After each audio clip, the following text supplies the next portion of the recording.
Hi, it's Stevie from Stevie Jones and the Wildfires, and you're watching the Afterglow on Prog Rock TV.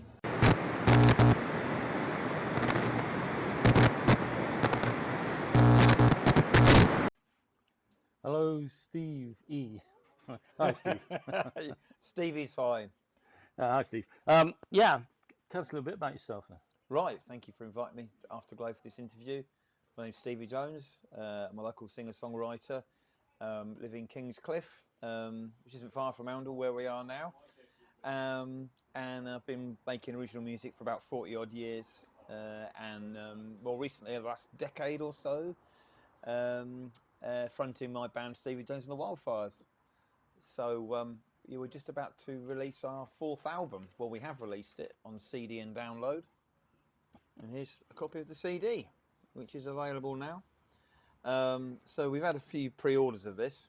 Yeah, that's right. I said, how was that going, the pre-orders? It's not bad. It's not bad. What we do, the last couple of albums, we get the pre-orders out for the CDs, downloads, generate a bit of income, only make it available in those formats, and then don't stream it till a few months later. Yeah. So the only way you can get it is if you actually buy it.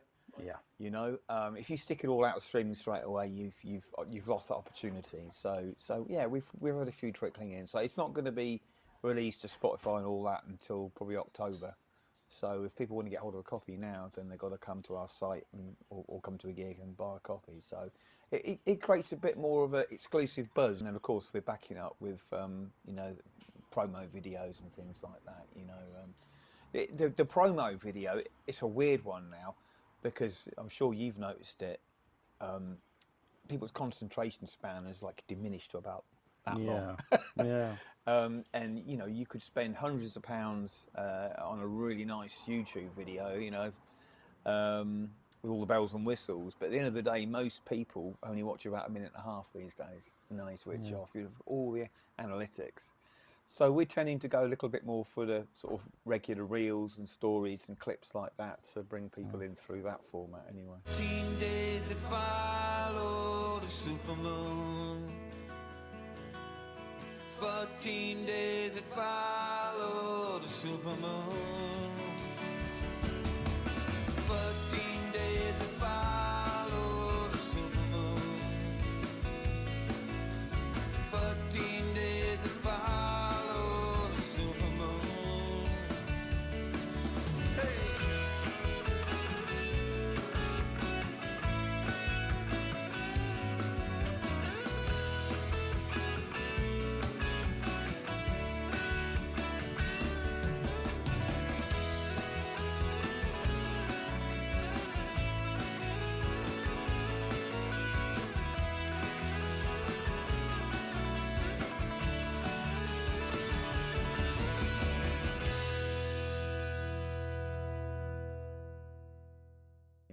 You ever thought about using AI? That seems to be quite a cheap alternative. Well, actually, the album cover that we've got, we have actually used that for the gatefold. When you have a look at it later, you'll see. And we actually, the guy who designed it is actually going to use some AI for some of our promo clips as well. I mean, it's a big debate about AI. Some people don't like it, but I think as long as there's the human input there. Yeah, I've lost a few jobs over it. So. Exactly. You know what I mean? It's. I go up to a band like Say Yourself and say, "Would you like your album designed by me?" And they go, "Oh, it's okay, fine. Use AI." Yeah. Palace has done that, and they look really impressive. The Palace. Yeah, covers, the thing is, you still got to have someone to direct it and steer the ship, and you know, that's what we do with Neil Matthews. Is that I talk through the design with him. We look at different options and ideas. He puts the whole thing together. So, you know, the fact that AI is there, it's not, you know, people have still got to be in creative control of it. You know, that's the way I see it anyway, you know. I mean, like, I don't know if you heard about the Oasis album that came out. This is about at least a year ago. Liam Gallagher tweeted that he'd heard of these lads down in Brighton who'd made, through AI, an Oasis album. Had they what it would sound like if they reformed, and he said it would sound better than if him and Noel actually got back together. And I heard it, and it was remarkable. It was so much like Oasis. Did you And hear? that's a bit scary. Do you know Did you what I mean? hear the trick of the tail that was done? Replaced Phil Collins' voice with Peter Gabriel's. No, Yeah, that's eerie. That is. that's a bit spooky, isn't It it? is. It is. And when I was listening to it, I felt, whoa, you know. I mean, I had a chat with my dad, who's in his 80s, and I told him I'd used AI on the album cover. He said, "Oh, that's that's a bit scary, all of this, and I'm not sure I like it." And I agree with him in many ways, but like I say, I think if the creative control's there. But the thing is, it's going to open up a lot of new doors as the technology gets easier to use, like the whole ABBA Voyage performance thing. Like with that, you imagine soon when you can take it to a small venue and you can have like a hologram DJ using AI. You can do things like that. You could have Genesis on stage as holograms with Peter Gabriel join them. You could have Amy Winehouse jamming with Jimi Well, that's Hendrix. it. That's the other end of the stick, isn't it? How far do you go? Do you start doing deceased people? And It's start already bringing happened. them in, like, Dio did a tour. A really old clip from at least 12 years ago. There's Celine Dion duetting with Elvis. Yes. Yeah. You know, and that's one of the early ones. And I'm surprised it hasn't took off more than it has. I guess it's so expensive to take on the road still. But yeah, things will happen. I'm sure of it. But as long as we can stay in control of these things, then it can be quite exciting, I think. Yeah. So how are you with technology? Do you use a lot of technology in your? No, we keep in it your nice and bands? simple. Yeah. We keep it really nice and simple. And when you see us live, as you guys have, we're quite earthy, garagey, grungy side of us, I guess. You know what I mean? We're not the kind of, when we're at the sound hall, you see all these bands and they've got the in-ear monitors and they've got back projector. And I'm thinking, in a studio, we might match a lot of these acts, but live, we're a bit more like Neil Young and Soundgarden in Pearl Jam than we are like sort of backing tape, not backing tapes, but like click tracked, prog rock bands, Yeah. Although we have got elements of prog rock in our sound, because it is an influence on me, Yeah. So you're influenced by prog, then, you said. Definitely. I always have, like Rush was the first thing that I really kind of fell in love with when I heard Moving Pictures. It's when I got my first Walkman. I remember walking up the fields and putting the headphones on and hearing Tom Sawyer, and it blew my mind. It was like something out of from another world, Good start. Yeah, it was. And then before that, Pink Floyd, of course. Like my dad took us to go and see one of the premieres of The Wall at Leicester Square. But there's a lot of rock in The Wall, isn't there? You can't say it's all out prog. So yeah, I kind of always like that kind of borderline of prog and rock, Because with me, it was all the heavy bands from Brum. It was like Led Zeppelin, Black Sabbath, Judas Priest. So you got into it through that. And then my mate brought around an album called Dark Side of the Moon one day. Yeah. Put it on, even with my little crappy stereo. Yeah. It was sounded fantastic, and so that was never look back, really. That was This is it, isn't it? It just takes you to. It's a journey, isn't it? I mean, that's the thing about prog. Once you start getting into it, and it was the whole story of The Wall. It was just like, and even like with the Who, with Quadrophenia and Tommy and stuff like that, tells the story. But I'm a huge Bowie fan as well, and Bowie's very concept orientated. Like every album he's had is very different, and you're trying to unravel what he's trying to say through the characters. So that's very similar to prog, really. So yeah, I never really got into Bowie, but yeah, I could see the the with appeal. Major Tom and Ziggy. Yeah, And then I mean, Randy I had Savage. friends who were well into David Bowie, but for me, it just didn't. I don't know. I just didn't quite twig for him for some reason. I don't know why. Well, I always liked the fact that every album that he made sounded different to the last one, and he was always experimenting, and he tried different things, and he was often ahead of the game. So he and he went through everything through rock and roll to glam, to kind of like disco and soul to electronic music, and it opened up my world to so many different genres. So I was the same with the Clash as well. I'm a huge Clash fan, and I've got a very wide taste, as you probably realise. Yeah, I'm probably a bit more narrow taste. Yeah, and I have. And at school, I could never work. back in our day, you had to be part of a sort of gang, didn't you? You know, you had to Yeah, like my certain gang. things. You Well, know that's what I mean? why I wasn't. You had a look, didn't you? And it's like, well, I'm not really meant to like that kind of music, but I like so many different types of music that I didn't really know where I was. But now it's, you know, you don't even worry about it. But back then it was a lot more tribal, I think. Yeah. You know, I so think Yeah, I was the geek in the corner who didn't conform. Like, you know, I'm sticking to my stuff and that. yeah. I went, Although I did have a friend who tried to convert me, kept playing Bowie's Diamond Dogs to me, like, you know. Some of it was There is a interesting, lot you of know. them. That's very concept driven. Like Yeah. I say, originally it was all meant to be about 1984, and he wanted to go on tour and kind of like replicate elements of the story of it, you know. So yeah. So though he didn't go into it totally, he did sort of have this sort of theatrical sort of bit, didn't he? totally, yeah. And he wanted to have a full stage show, but the Orwell estate wouldn't let him do it.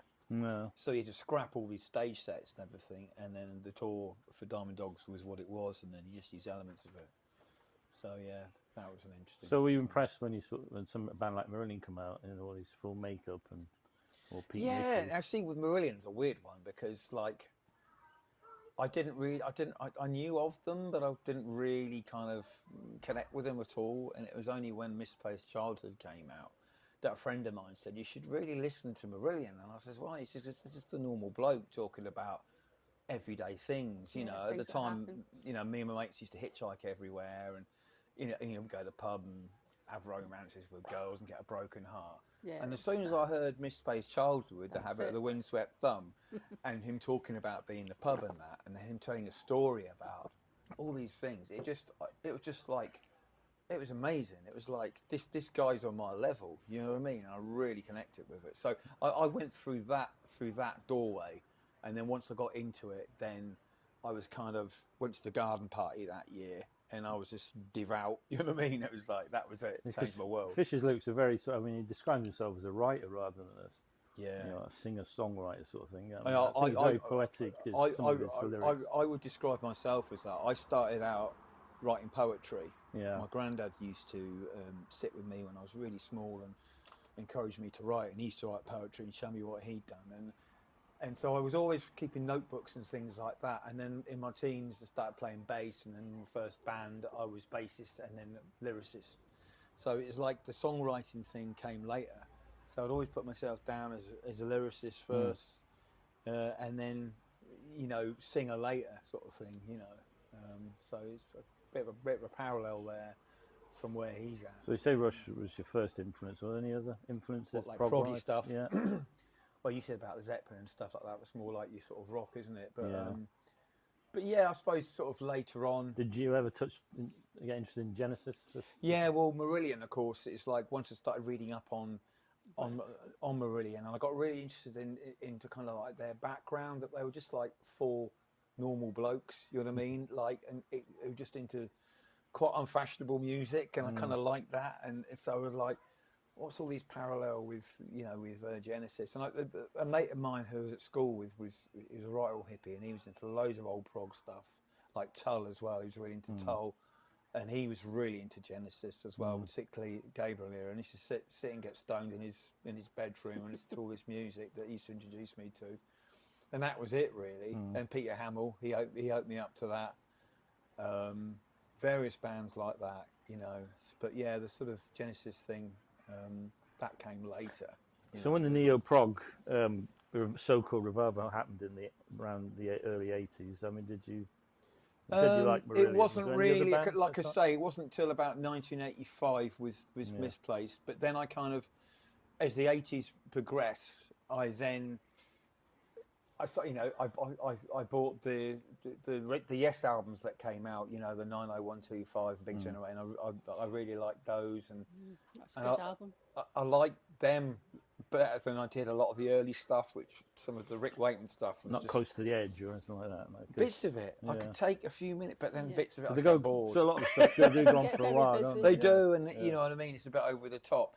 So yeah, it was like, but then I got into IQ, which obviously is your thing. But again, through a weird avenue through Noms Armo, because a mate of mine, well, this guy who I met randomly, who just appeared up in Kettering one day, He was homeless actually, and I kind of befriended him. I think I put him up for the night, and we're talking about music. He said, "Yeah, I like Rush," and he says, "Have you heard of this band called IQ?" He goes, "They got, you know, they've been going a while, but this album, Nomzamo, listen to it. It's really good." And I listened to it, and I took it with me, traveling around Europe, Nomzamo, and it was on my headphones for like a month. I could not get it off. I still think it's a fantastic, underrated album. That. Yeah, because at that time when we was doing the fanzine, it was very much word of mouth, which how these bands got the fans together, like, you know. Yeah, but I mean, there was no such thing as the internet then. So. It was... but funny enough, I ran a school fanzine. So in 1984 and 5, I had heard of IQ because one of the guys who's writing on the fanzine did a write-up for the Tithe Barn, which, of course, you were at. Yeah. Things go full circle. So he did a write-up of that. He did a write-up for the Palace gig, which was at the Victoria Centre. On stage. You were on stage? Yeah, I was singing. Yeah, Pete Nichols pulled her up to singing. Then he said she wouldn't get off. Barbella's in.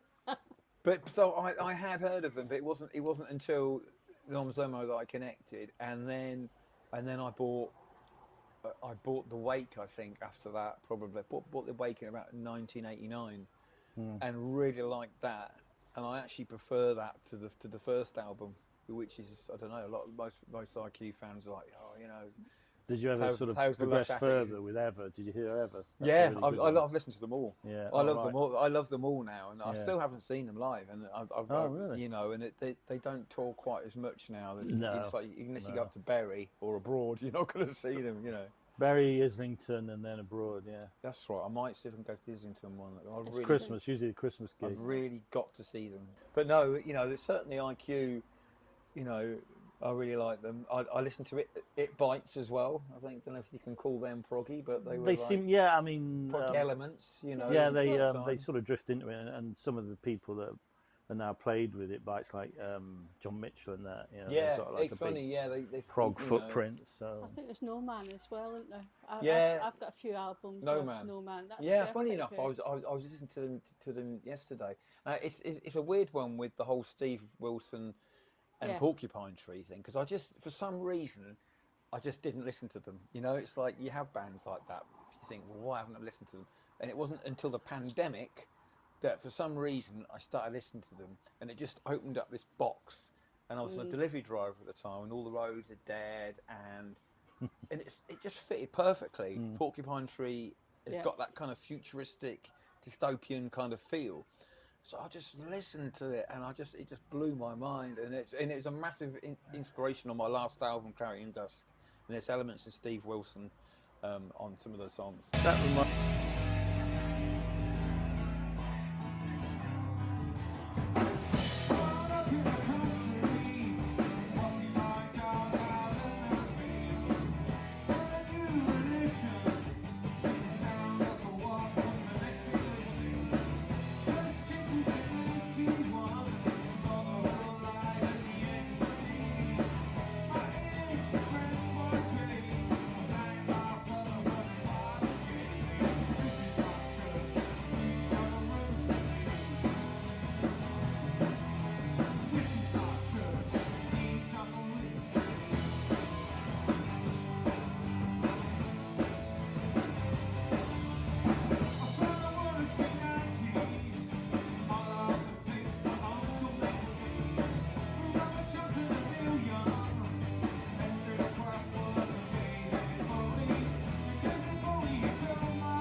That reminds me of a thing I had when I was delivery driving.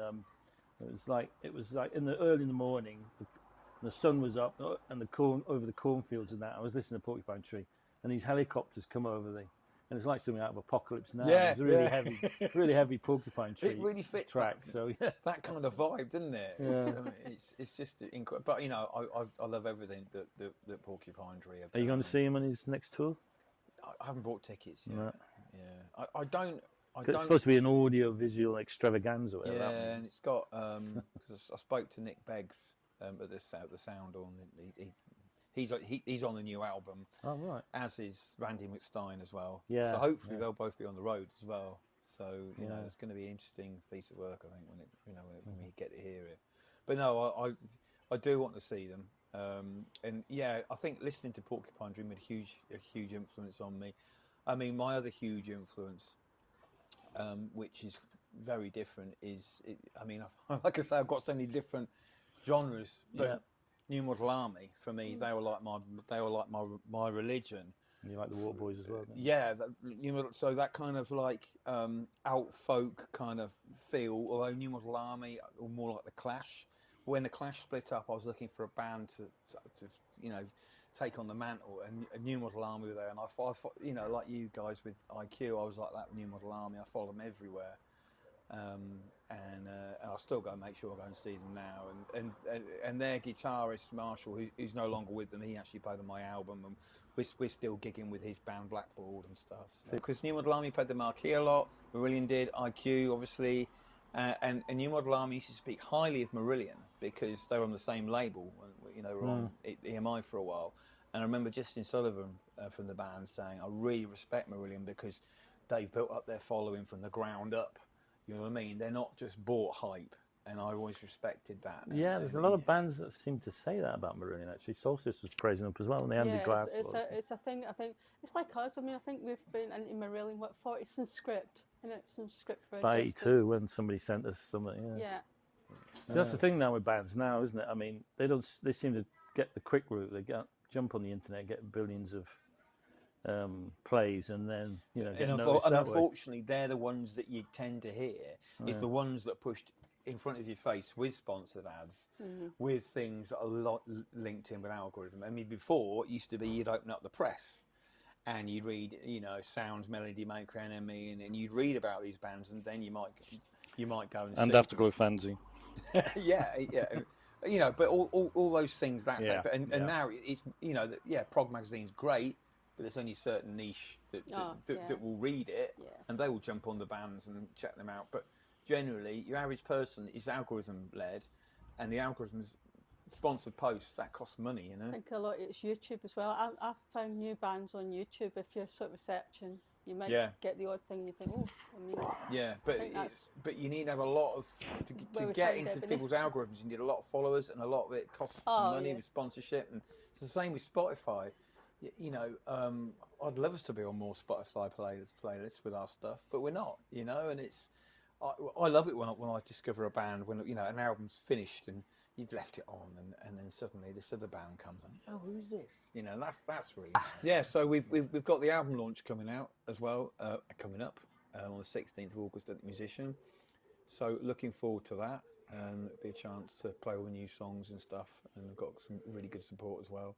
And the Musician in Leicester, you know it? You've been there? Been there a couple of times, yeah. I mean, if you can come it's up, a it'd be great great. place. So yeah, we've got quite a few tour dates lined up. We've got some through the autumn, and then probably about 8. And then next year we're touring with Blackballed and another band called Autumn Saints. And yeah, we're doing a few ones with them. So Are you going to get in on the Sound at any point? I mean, there seems to be. I don't know. There's talk of me hosting a second stage. Right. So we might use this other room in the breaks to have like little Ember session type acts. We're all stripped down acoustic stuff. Very good. So people have got that option, that they can go on and see that, and then kind of have it as a kind of alternating timetable throughout the weekend. But so hopefully, if I'm hosting that, I might get a chance to play as well. Yeah, Yeah, that'd be good stuff. Yeah. That's interesting. Yeah. Well, that's half an hour. Round it off. Yeah. All right. That's All right. cool. Right, cheers. Thank you Steve. very much. Thanks, Steve.